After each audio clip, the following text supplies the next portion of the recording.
Hello, everybody, and welcome back to One Hub Racing. We are here for another episode of Inside the Stewards Room.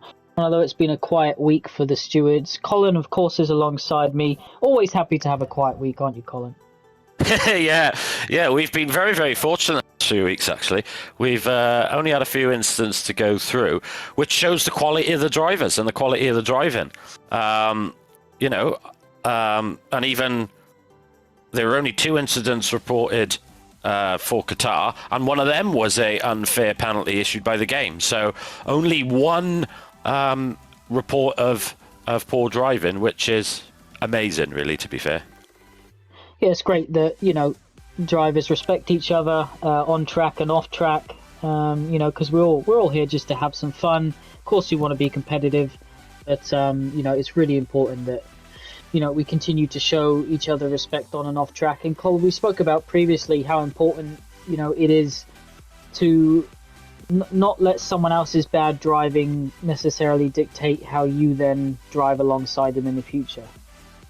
Yeah, exactly, because all that does is he's got in your head, basically, and it'll make you drive poorly.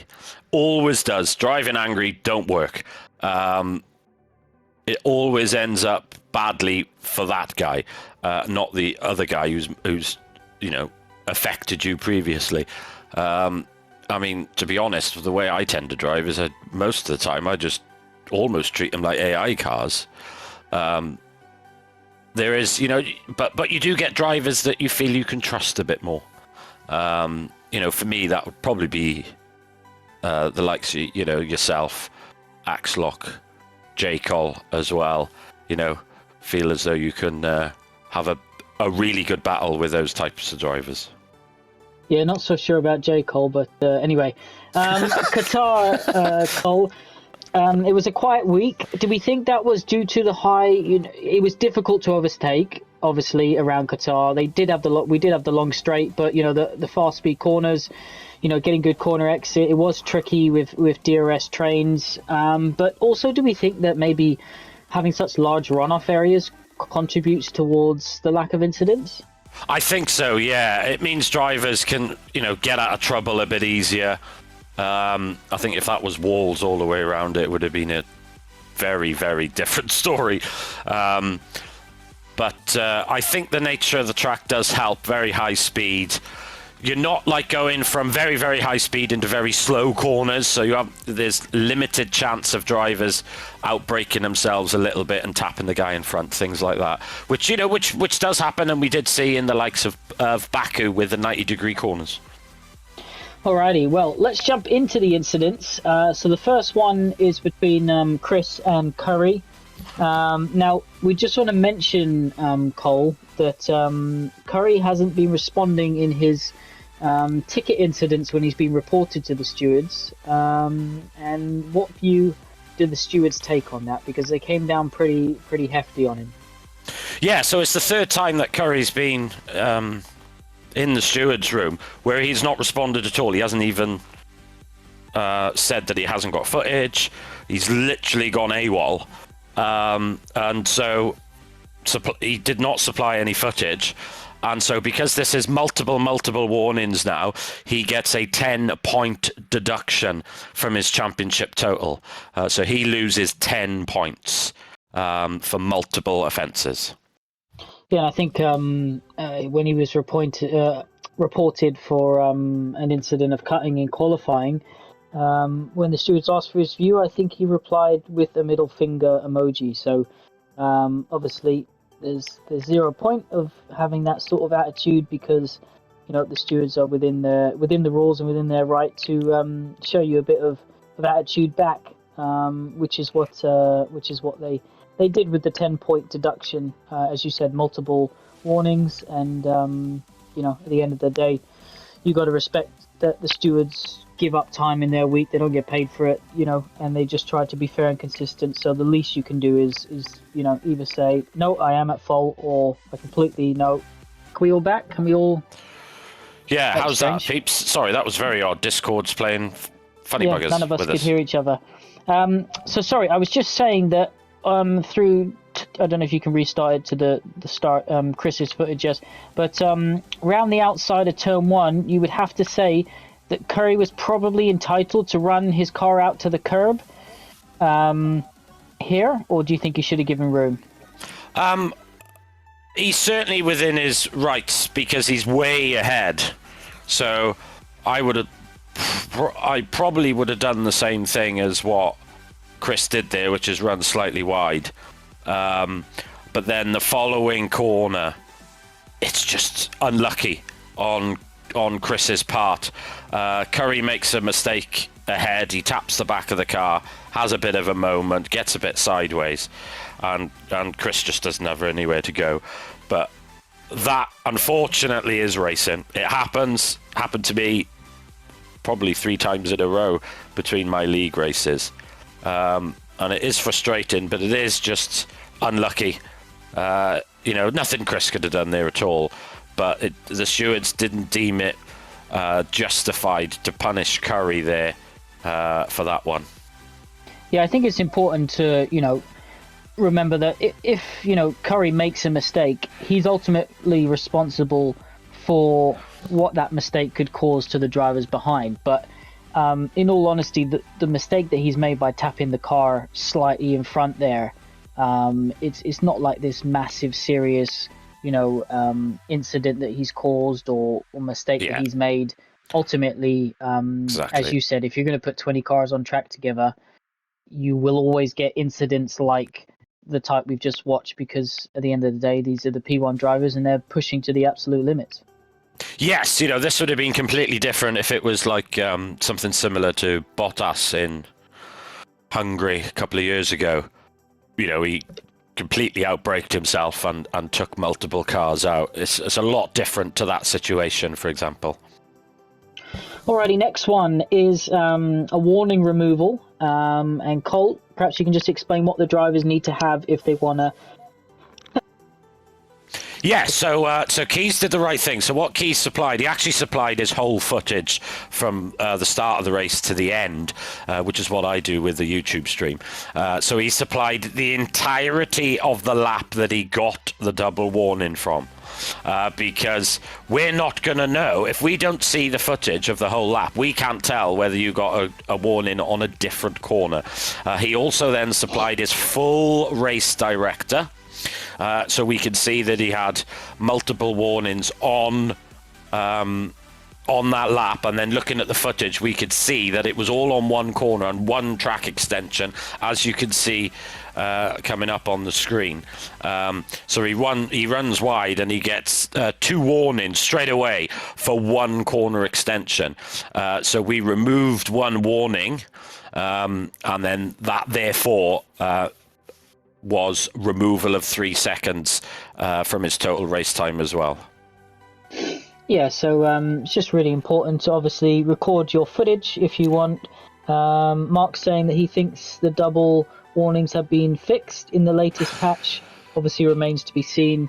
But yes, I did see that as well. I did see that as well, Mark. That so hopefully, fingers crossed, that we're not going to get any more of them.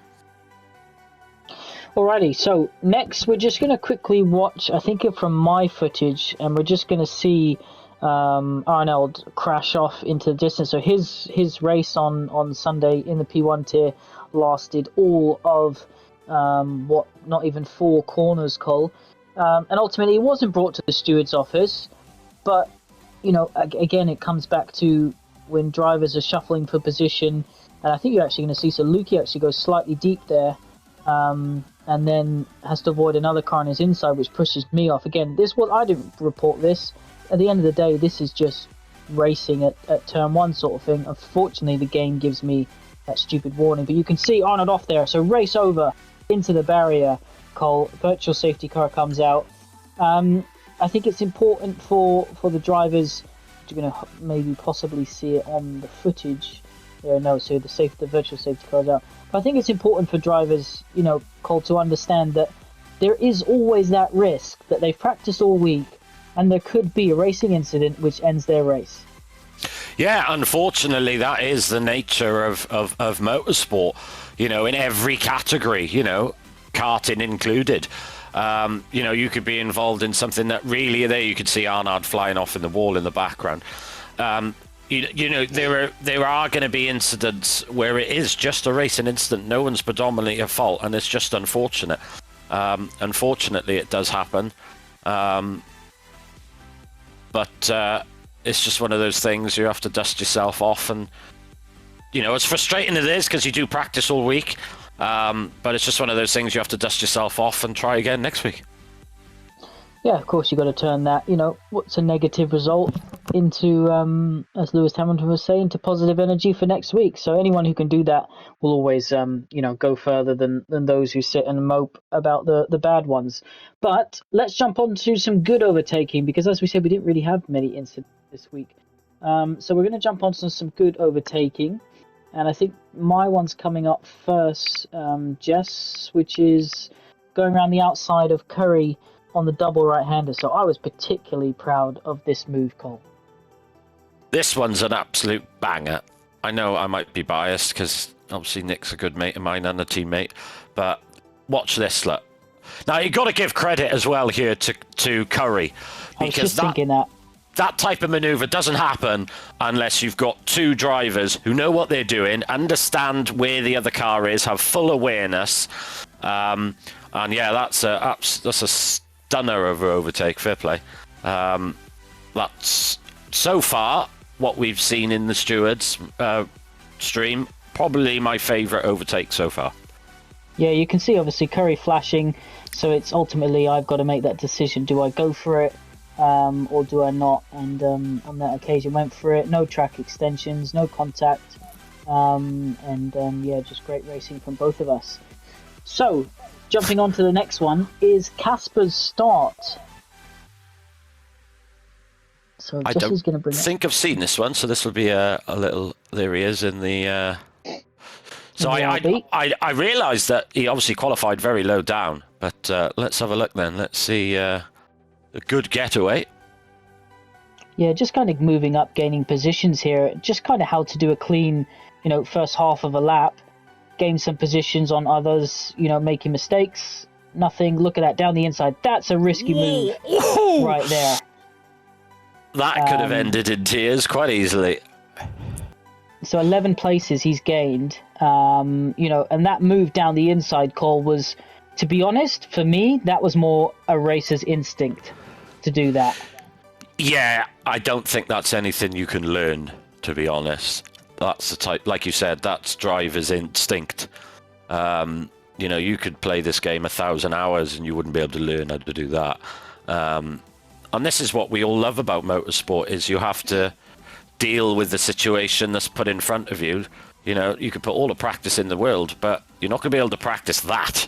I mean, he was so close to the back of that Aston Martin as well, which I think was probably Chris, I think. Yeah, so the gap opened up, and he went for it. So, yeah, fair play to Casper. Sure he appreciates a good shout-out for some hard racing. I always have good racing with Casper. Very hard, but always very fair. So, well done to him. And then finally, we're going to jump on board with Maiji's teammate, Morgan, who, of course, is the GOAT Aston Martin driver. But we're going to, I think it's poor turn 1 and 2. Yeah, poor Mikey. Maiji, that's what you should say. My number one fan, as he's also called. So let's jump on board. It's turn 1 and 2. Jess is going to bring up for us from his POV. Remember, anyone who's watching, do send your POVs in. So, Colt, talk us through this. So, Morgs, you can see that Papa has felt the need to go defensive, and Morgs just goes, thank you very, very much, and right round the outside, but then leaves space then, because he can see the red arrows. He knows if he drifts wide, all that's going to happen is they're both going to be in the wall. So that was a lovely move. That was the other Aston Martin. They probably would have both been in the wall. But yeah, just leaving the space there, Cole, I think is just so important, because as you can see from Morgan's footage, he's lost absolutely nothing by leaving that space. Yeah, exactly that. If anything, he's enabled himself to have a better run then, because he hasn't his car's at a straighter angle, and of course we all know you can be flat out. You've put any steering lock on the car, and it's going to slow you down. So the minimum steering lock is that you can do, the better. And look at that from the Red Bull. That looked fantastic. It definitely did. Alrighty, so let's talk about this week's race, Cole. Austin, tricky. It's going to be tricky on traction. Some traction zones, particularly in that middle sector. You've got the high-speed nature of Sector 1. The sun glare is really difficult around this track. Yeah. So lots for drivers to think about ahead of Sunday. Yeah, there is. And it's a long, long lap as well. So you'd expect the undercut to be quite strong here due to it being such a long lap as well. You can see there that Tony won the previous P1 race and Cam won the previous P2 race. So does that bode well for Cam there as well? But yeah, it's and of course it's Cam's home Grand Prix as well, so we'll be hoping to do well around there. But I personally love this track. There's only one thing that you could improve, and bung a load of gravel on the exit, and it's a worldie. Well, speaking of worldies, Cole, the pit entrance here, we've seen drivers carry too much speed and end up with a missing front wing on the wall.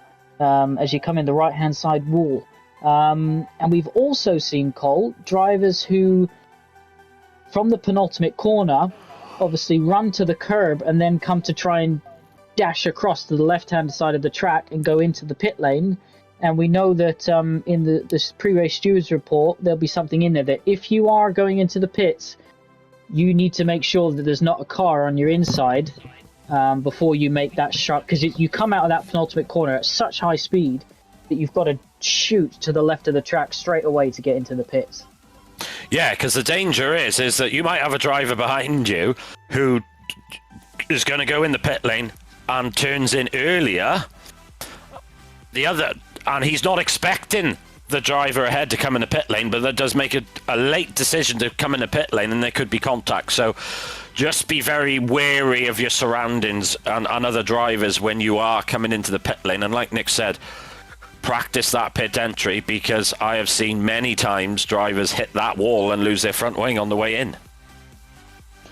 Alrighty, well, lots of elevation changes here as well. Obviously, turn 1 is up a hill, which, is always an interesting sequence on the F1 calendar here in Austin. But we're going to leave it there unless anyone has any questions for us. It's time to thank our sponsors, as we always like to do, Cole.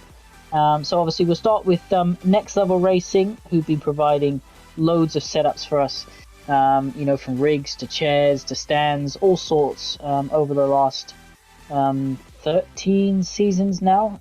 So big thanks to them. SimGrid, of course, we run all of our championships from, and a lot of new drivers find us through their community. Espartine, obviously, you can get your hands on some One Hub Racing merchandise depending on where you finish in the championship. Pure Sim Gear, your sim racing socks or gloves, that's where to gain the extra temps. And of course, sim racing setups. They provide vouchers for drivers to win every week. Only weekly prize available, and you can use that on Formula One setups on F1 25 to help you gain those extra temps. Alrighty, unless we got any questions. You can answer Jess's one, I'll answer J. Cole's one. Well, Colin's clearly the better Ferrari driver. If I wouldn't go by that in a minute. Fourth last week. It's good haul of points for the Ferrari team. But and in answer to J. Cole's question, no. I have nightmares still.